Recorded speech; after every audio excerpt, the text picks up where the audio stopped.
Hello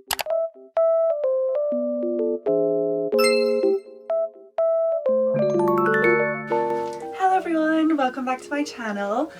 So as you guys may know if you've been following me on Instagram, but I recently moved back home to the UK and I put a story up on Instagram because I know a lot of you guys had a lot of questions about me living in Korea or me moving home or like anything to do with that, and I really wanted to give you guys an opportunity for me to like answer them in like a long form structure because I think there's a lot of things to say. So yeah, this will be my moving home from Korea Q&A. So the first question I have is, what did I miss about the UK whilst I was living in Korea? There are definitely a lot of things. Obviously I really missed my friends and my family. That was a huge one, but I feel like that's kind of a given. So let's talk about some of the other things that I really missed. So one of the things I really missed was the food. And now that's not to say that there wasn't amazing food in Korea. There was. I love Korean food. I ate Korean food every single day at work because it was given to us, and there's a lot of really good food in Korea. But one of the things is you really can't get proper Western food in Korea. You can some cultures. They have a lot of really good Mexican food, and if you're looking for like a pizza or a burger, like they've got you covered. But the kind of food, European food, they really don't know how to do European food. There are a lot of, I mean, not really Europe, but like the closest you get is like Turkish food, but you can't really get any proper Italian, or if you can, it's really expensive and it's not right. It's not authentic. It's a kind of, they put cream in a carbonara type of situation. If you're European, or even if you're North American or from wherever, but like you understand what authentic Italian food is, that will bring you out in hives. And also like British food, like there is nothing there. And I think one of the other things is it's not just restaurants, it's also supermarkets. Supermarkets in Korea are not the same as they are in the West. They're typically very small. They're quite sparse, especially living in the center of Seoul. I was living in Gangnam both of my 2 years in Korea. I don't think I've ever said that before because I didn't really want people to know where I live, but yeah, I used to live in Gangnam. My first year I lived in a place called Daecheong, which is not really Gangnam. Like it's Gangnam, but it kind of feels like you're in a village in the countryside. And so we had, because we were slightly less central, we had a decent-ish supermarket. My second year I was living on Gangnam High Street, like literally, it was amazing. I fucking love it. But very central, there's no supermarkets there. Why would there be supermarkets on the middle of the city? Even in Daecheong, it was really difficult to get a lot of food. And the other thing is, ingredients, like grocery store ingredients, are so expensive, like especially fruit and veg, and that makes it really difficult to cook and to eat healthily, and I found that really difficult. I am like a big cook. I've grown up cooking all my own food. My mum has always made food from scratch my whole life, and so that was really difficult, especially coming from a Western perspective, because basic things like canned tomatoes, they just don't have them.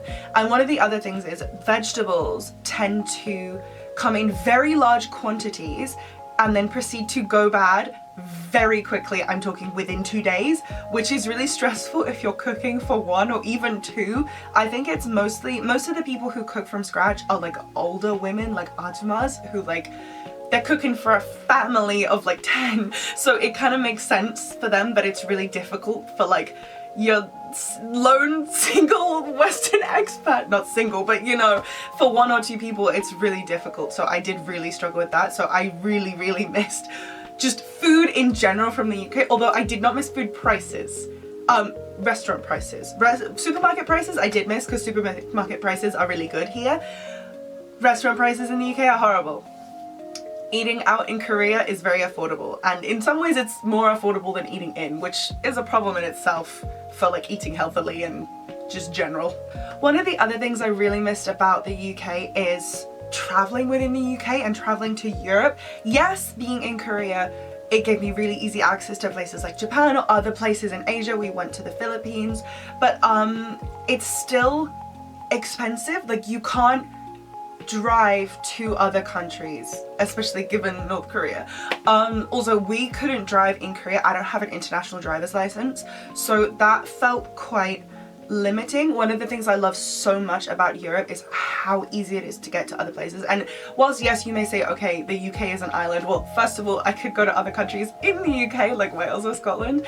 But there are ferries to take you, I mean, over to Ireland, but also over to continental Europe. It's so easy to travel. And also flights are so cheap to Europe, and there's so much there. And yes, there is so much in Asia, but I'm so fascinated by European history and architecture and stuff. I really missed that. I also missed, I'm from an area where there are lots of castles and old stately homes, and I missed that.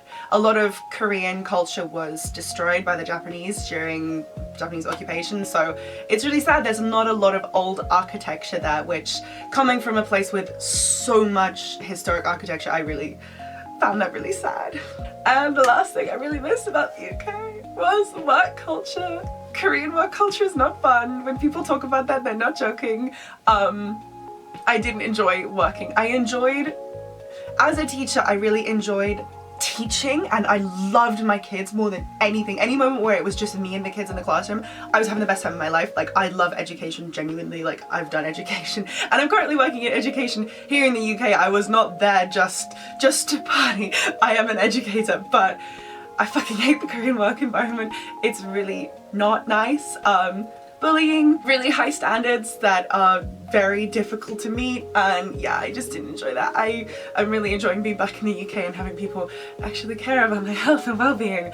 So the next question is kind of the opposite of the question I just answered, which is, what are 3 things that I miss about Korea? So I would say, like, number 1 without any question is my friends. Like, I'm in a happy kind of place now being back in the UK. Like, I don't feel the desperate need to be in Korea, just like generally. Obviously I'm missing events and stuff, but the main thing that really is like heartbreaking is leaving my friends. When you're an expat living abroad, your friends really do become your family. It's not an exaggeration, and I miss them so badly, and it makes it even harder that obviously I'm in a completely different time zone now, so it's really difficult to be online at the same time chatting. We're managing it, but I do really miss my friends, and I miss my friends who didn't live in Korea but would travel to Korea often. I was able to meet up with one who was in London just a couple of days ago, and I made me feel a bit like I was back in Korea because I got to see her. But yeah, I really miss the people, honestly. The second thing that I really miss about Korea is just Hongdae in general. Now, I'm not really like a night party girl, although mad respect to you if you are, but I don't mean like the clubs Hongdae, I just mean like the vibe. I think one of the things that I'm really glad about is that I didn't live in Hongdae, because when I've been on vacation to Korea before I moved there, we always stayed in Hongdae, and I'm kind of glad that it's not been spoiled for me by living there. I feel like anywhere can kind of become boring if you live there, but we used to go there a lot, especially for like birthday cafe events and stuff. All of that, for the most part, is in Hongdae. I just miss like the whole area in like Mapo. My heart is on the streets of Hongdae, I swear to you. I just really miss those chill vibes, and I really can't wait to go back on vacation. That's like unquestionably where I'm gonna be staying next time I go back there, because I miss it so much. I think the last thing I miss so much is just the spontaneous adventures. Like, so often, especially in the K-pop sphere, things will be announced like super last minute, so you just kind of have to be ready for anything, and we kind of always made sure that we were. And I had so many, like, I think my best experiences in Korea were super spontaneous, like, oh my god, this person's here, let's go. For example, when I went to Skiz radio show, I literally, that day at work, Maya came to me and was like, Skiz are gonna be on Dekira, well, it was Bikira at the time, but they're gonna be on Kiss the Radio, and we can go, and there's a viewing window. Shall we just go? And we just went. After work, we just left work and went straight there. And I had like my best Hyunjin interaction ever there, and it was like completely unplanned. Like, we just went. And another good example of that is the day that we met Changbin at the Samsung store, which, if you know Korea, the Samsung store is on Gangnam High Street, or at least the flagship one. And so we were literally sat at home eating dinner, and a girl tweeted being like, oh my god, they're filming something with fans in the Samsung store. If you go, they'll let you in and you can meet him. And we just ran, and we were there, and I had like that was literally my most amazing experience of the whole time living in Korea, was that. And it, like, literally we just stood up, we saw it, we stood up and we went. And that kind of thing, like, you only have that when you're, first of all, living in Korea as a K-pop fan, and also, like, we were so lucky living so centrally. Like, that was literally on our road. It was between Maya and my houses. We literally said as we were walking over, well, if he's not there anymore, at least I could just walk home.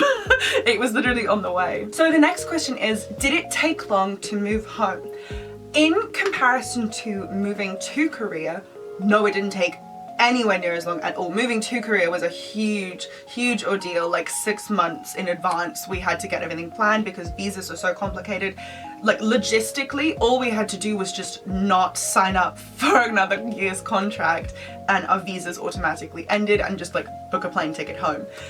In terms of moving stuff, we did have to pack a lot of stuff up, and that took like probably about a month. But like in terms of like moving country, like I don't really think that's that long. We actually made it a little bit more complicated for ourselves because we decided to stay longer, because right as we were leaving, Stray Kids announced their fan meeting, which we had kind of been assuming they would. We were very lucky. Actually, thinking back, we booked the plane tickets in advance anyways. We were very lucky with that timing. So our visas expired a week-ish before we left. So what we did was we went to Tokyo right in the last week as our visas expired. We stayed a month extra in Korea, like 2 weeks. We then went to Tokyo for a week and we came back. We handed in our ARCs at the airport on the way to Tokyo. We came back on a tourist visa and we then stayed 3 days for Stray Kids concert, 1 day for TXT comeback showcase, and then we flew home the next day, April 2nd. Pretty crazy. I didn't really know where I was when I got home, but yeah, it was kind of not too long of a process, I wouldn't say. So the next question is kind of similar, and it's, how did you manage to transport so many things home? This was a huge stress. This was honestly, I think, the worst bit about moving, was literally like transporting items home, because I had a whole apartment full of things. And when I moved to Korea, I had the same amount of bags and they were fully packed. So it's that kind of thing of, how do you do this? So a lot of things I did give away. There's a big community in Korea of expats, especially K-pop fans, who will just like give things to each other. We have a huge kind of community of like trading off, handing off old things that we don't need anymore because everyone moves so much. So I gave away a lot of stuff, a lot of K-pop stuff as well, that I sadly just knew that I wasn't going to be able to get home. And aside from that, I actually used C-mail. So I think I shipped, I think it was 3 boxes, and then I did 1 more box full of a lot of my like extra supplies for my shop, like ribbons and stickers and like all that kind of stuff, all my paper. And then I shared the last half of a box that we sent the day before we left with Maya. We got back from the concert, we just shoved everything in a box, taped it up, took it straight to the post office, and then we left the next day. And thankfully all of that has arrived, but it did take quite a while to get here. C-mail, it takes longer depending on where you are. It took quite a long time because from Korea to the UK, they kind of have to go all the way down below the bottom of Africa to get up to us. I know that some people who live on the west coast of North America, it was a lot faster, like kind of only a month. But for us, it was quite a while, but it was completely worth it because I have all of my lovely things. There was no way that I could afford to get it home any other way. And we were only allowed 2 big suitcases on the plane. For some reason, to America, you're allowed 3, but to the UK, we're only allowed 2. I don't know why. I guess Americans pack excessively. Sorry, not to be the stereotype holder. It's not me, it's the flights, I swear. So the next question is, what is one thing that I loved and one thing that I hated about Korea? And just to preface this, I love Korea. I very much respect it as a country. I wouldn't have lived there for 2 years if I didn't seriously respect it. So that preface before I say anything about hating anything. So let's start off with things that I loved. I've talked already a lot about things that I loved, but I'm gonna choose specifically where I was able to live, which is very specifically because of the kind of job that I had. Most teaching jobs in Korea, you are given housing. I will say my housing was absolutely horrible. I know I did an apartment tour. You guys saw the nice stuff. You didn't see the moldy bathroom or the kitchen with no counter space, or the fact that my pipes froze and I had no water at all for like 2 days at a time, and it happened twice. So yeah, my apartment was very old. I think give it 5 years and it'll be demolished. They'll have built a, high-rise apartment block there. I looked at the gas, and the gas was installed in 2004, which is really reassuring, particularly knowing that Korea has really only gained a lot of financial success in kind of the past 10 years. That was really not scary at all. But yeah, so I lived in a very old crummy house. I think someone died in there before me. Definitely old people lived there. But where I was living was so central, and shops stay open so late in Korea. If you know the area, I lived right next to Shinonhyun Station, and in the like building right next to Shinonhyun Station there is the flagship store for Kyobo, which is a Japanese bookstore.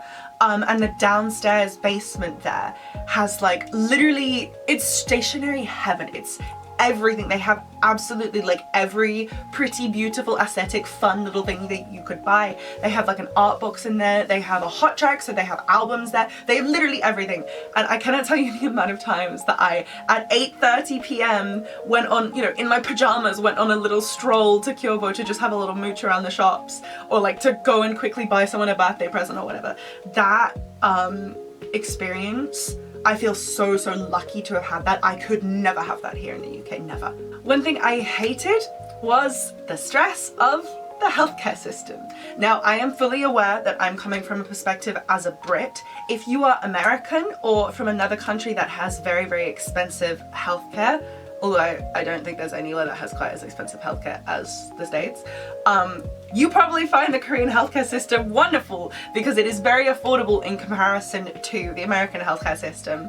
A lot of my friends have expressed that. However, as a person coming from a place where healthcare is free, it was very stressful to feel like any time that there's something wrong with my body, or I'm sick, or like I've injured myself, I could suddenly be in a situation where I'm having to pay a lot. Again, it's not as much at all as it is in a lot of other places, but reminder that you're getting paid so little in Korea that it really adds up. When I sprained my ankle, I sprained my ankle very badly, October of my first year, and I was so scared about having to go to the doctor because I knew I'd have to pay that I didn't go for like 2 weeks, and I made it a lot worse. Thankfully it was all fine in the end, and it wasn't that expensive, but it was still like over £100 UK, and that's really foreign. In the UK everything is free, not medication, but it has a cap on it if you get a prescription. And yeah, that was really stressful. And kind of on top of that is just like the attitude towards illness and health, especially at work in Korea. In the UK, and I guess in a lot of other Western countries, but I'll speak specifically about the UK, if you are sick in any way, you would be almost looked down upon if you went into work. First of all, you should be looking after yourself, and secondly, you could be making other people sick. And the thing that is prescribed, unless you're seriously ill, is always just go home and rest, you know. Drink lots of fluids, take some vitamin C at most, but like rest, that is the most important thing. In Korea, if you are at work and you are sick, you are expected to go to the hospital, blast the shit out of yourself on chemicals from an IV drip, then come straight into work. If you take a single day off work, you will find yourself pretty much ostracized by the whole of the work community. Pretty much all of your colleagues will be like whispering things about you in the hallways for like 2 weeks. I'm not exaggerating here, like this has literally happened to me and my friends multiple times. Of course it's different at every school, it depends who you're with, but I found that even the foreigners who'd been there for a long time had adopted this mentality, and it made it very uncomfortable. If someone is so sick they can barely stand up, I don't think that anyone should be going into work, and I don't even think they should be trying to get themselves to the doctor's office. I think they should lie down and have a sleep and let their body heal themselves naturally. And I know that some people might disagree with this, like culturally, but like as someone from my own culture, like I just really don't like that attitude, and I'm not going to disagree with it for other people, but I disagree with enforcing that on people. Yeah, it's just, that's the thing that I am most glad about. I don't think I know anyone in the UK who's ever been like bullied for taking a day off work because they're genuinely sick. So on to the last question, because I know that last one got a little bit deep, but we're back to fun stuff. How was the reverse culture shock coming back to the UK? So I've more or less settled in now. I've been back like 3 months, I think, but it was really weird at first, and some things I'm still struggling with. So the first thing, and this is one that I still keep doing, is just like naturally like going to like bow or like incline my head, mostly when I enter stores or when I make eye contact with someone on the road, or especially if I'm like crossing a road and like a car is like stopped for me. Obviously like in the West we'll sort of like thank them with their hands, but I'm used to be like and like bowing your head, and I keep doing it and it's really embarrassing. I'm hoping that people don't notice it and they think I'm just sort of like nodding or something. But yeah, I can't stop doing it. It's such a problem. The other thing, I think I've kind of adjusted to this now, but at first, oh my god, technology is so slow here. It drives me crazy. I know, it's okay, I'm fine now, but it was really stressful for a while. I literally, anytime I had to use like a payment machine, a parking machine, a ticket machine at the train station, oh my god, it was so slow and like they're so faulty. I think the most embarrassing thing being a Brit is flying from Incheon airport where everything is so slick, so smooth, you don't even need to speak to a human, and then flying into Heathrow airport where just like nothing works. Like they try and do the automated face scanning thing to like let you through immigration, that's what it's freaking called. And it just doesn't work. Like they take the time to queue everyone up just to have everyone go to the man at the desk anyways, because it doesn't work. It's so embarrassing. I stood there with these Koreans and I'm like, I'm so sorry that you've had to come to my country where nothing works apparently. But yeah, I think I've kind of adjusted to it now. And the last thing that really shocked me, and it's crazy that it did because I had braced myself for it, but I was still so unprepared for how expensive London is. Like, it's insane. And bearing in mind that I had a lot of like days out in Seoul where I like did a lot of shopping, like honestly every single fucking weekend day for me that I was there in the whole 2 years, I was out and buying stuff. Even if you're like going kind of hard on the spending in Korea, I don't think I'd ever spend more than like £100 in a day, like ever. I think it would be shocking if I'd spent that much. The other day, I went into London, and by the way, I don't even drink. So this isn't even like counting alcohol. I went out with my friends, we went for lunch, we went out, we did a little bit of shopping. I wasn't even like excessively shopping. I was picking up like a few essentials like moisturizer and like a concealer and stuff like that. We went and we did photo booth, we went to Sokolab and I bought an album. I spent £500. I don't even, like, silence for that for a second. I don't have £500. I'm very impoverished right now. I'm between jobs.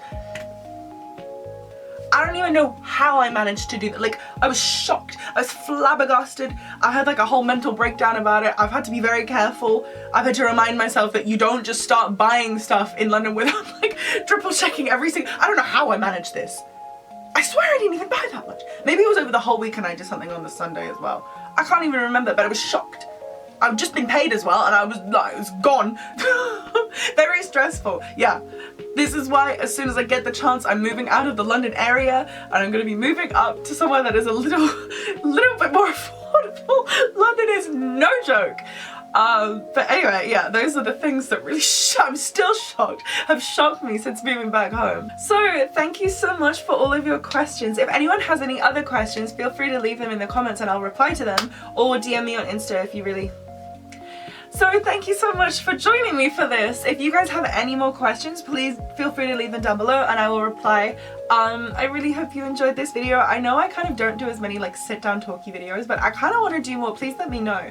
I have some videos that I want to do in regards to like things that happen in Korea, some like story times and stuff. I don't really know. I feel like story time videos aren't really as big these days, but I don't know. If you guys want to hear them, then I'll definitely tell them. I really want to tell the story about meeting Chungmin in the Samsung store. I gave you like a little sneak peek of it here, but there's a lot more to the story than that. So please let me know anything that you want to hear about. And I really hope that you have a wonderful day and that you enjoyed your time here on my channel. And please make sure to go check out my Instagram and my TikTok if you don't already follow me there. And make sure to hit that subscribe button and the like button. And thank you so much. I'll see you very soon. Bye! So yeah, that is my house, my room, my bedroom, my apartment. I really hope you guys enjoyed. I hope it was everything that you were looking for in terms of information and just like generally being nosy. That's okay, I'm nosy about other people's apartments too. But yeah, I really hope you enjoyed, and make sure to click subscribe and leave a comment, ask me anything you want. If I don't answer things on TikTok, it's because I get a lot of comments, but like I get fucking no comments here on YouTube. So if you have a question, ask it here on YouTube, I will probably reply. But anyway, I will see you soon. Definitely make sure to follow me on Instagram and TikTok. But yeah, I will see you guys in the next video. Bye bye.